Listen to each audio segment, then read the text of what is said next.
उसका सभी श्रेय बाबा साहब अम्बेडकर के संविधान को जाता है।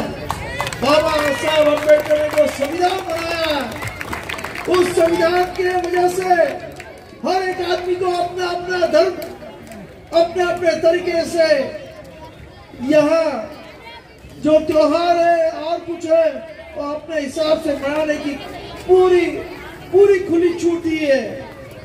मगर आज आपने देखा होगा यूपी में, महाराष्ट्र में, यूपी में तो बुलडोजर लगा के लोगों के दुकान तोड़े जाते हैं, मकान तोड़े जाते हैं। और यही कोशिश आपने देखी होगी मीरा भाईंदर में भी महाराष्ट्र में हो गई है। और अगर वापस एक यहाँ ये दोनों मिले जुले में से कोई भी चुप के आएगा तो यहाँ भी ऐसी नौबत आएगी, यह आपने समझना चाहिए। और इसीलिए मैं आप सभी को विनती करने को आया हूँ कि आप समझदार हैं।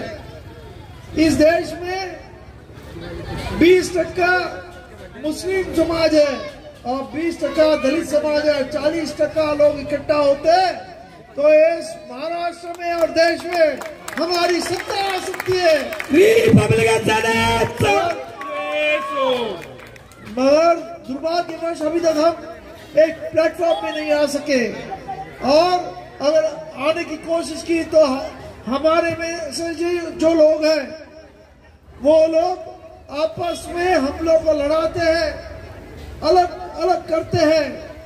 आज जो योगी बोल रहा था कि आप इकट्ठा तो बचेंगे, अरे इनके ही जो हिंदुत्व है उन्होंने ही जाति व्यवस्था निर्माण करके और धर्म के नाम पे, जाति के नाम पे तोड़फोड़ करने का हजारों साल का इनका ये कारवा चालू है। आज भी वही कर रहे हैं, आपस में हम लोग को लड़ा रहे हैं। और इसीलिए मैं आप सबको विनती करना चाहता हूँ कि आप सब लोग समझदार हैं। यहाँ पैसे तो आपको बहुत देंगे, मगर जब भी आपके ऊपर, आपके खानदान के ऊपर, आपके बस्ती के ऊपर जब भी कोई अन्य अत्याचार होगा तो ये लोग कोई आने वाले नहीं हो तो बोलेंगे कि हमने तो आपके वोट्स पैसे दे के लिए।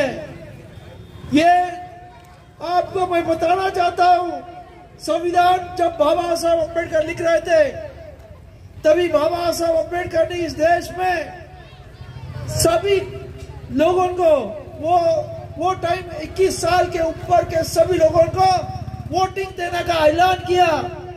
तभी अय्यर नाम के जो कांग्रेस के बड़े एक नेता थे, उन्होंने बाबा साहब को पूछा कि आप ये इस देश के 80% लोग गरीब है, ना टैक्स भरते, ना कुछ देते, उनको वोट का राइट दे के क्या फायदा। तो बाबा साहब बोले, मैं एक ऐसा हथियार इस देश के गरीब जनता को देके जा रहा हूं, अगर वो हथियार की कीमत इस देश के लोगों को पता चलेगी तभी तुम्हारे ये जो आप धन दौलत वाले लोग हैं वो उनके पांव को हाथ लगाने के लिए मजबूर होंगे, वोट मांगने के लिए उनके पांव को भी हाथ लगाएंगे। मगर आज दुर्भाग्यवश ये बात है कि अभी तक वो दिन उजागर नहीं हुआ जो बाबा साहब ने ख्वाब देखा था। मैं आपको एक अमेरिका की गोष्ट बताना चाहता हूं। वहां एक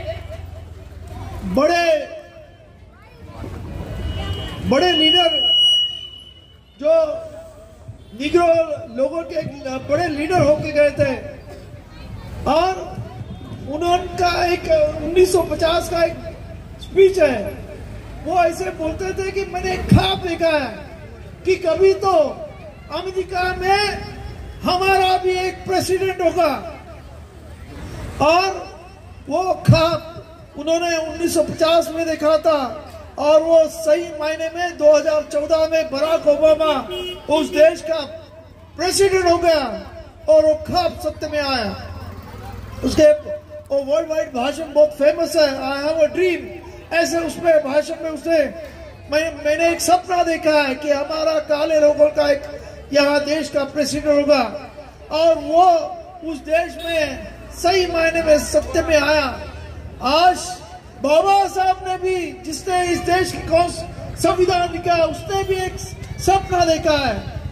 उन्होंने उनके भाषण में बताया है कि मैं एक ख्वाब देखता हूं कि इस देश के दलित, पीड़ित, अल्पसंख्यक, शोषित, वर्कर्स, ये सब इकट्ठा हो गए, 80% लोग हैं और वो इस देश की सत्ता अपने हाथ में लेंगे।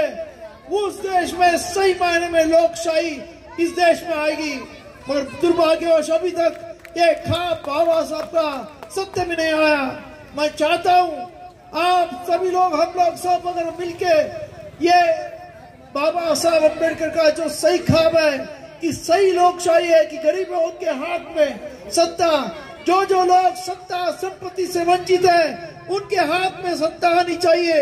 जो ख्वाब बाबा साहब अम्बेडकर ने देखा वो अगर इस असल में लाना है तो हम सबको पैसे से अपना वोट बेचना नहीं चाहिए। तो ईमानदारी में अपने मन में झांक के कौन अपना उम्मीदवार है, कौन ईमानदारी में अपने लिए काम कर सकता है, उसको वोट देना चाहिए।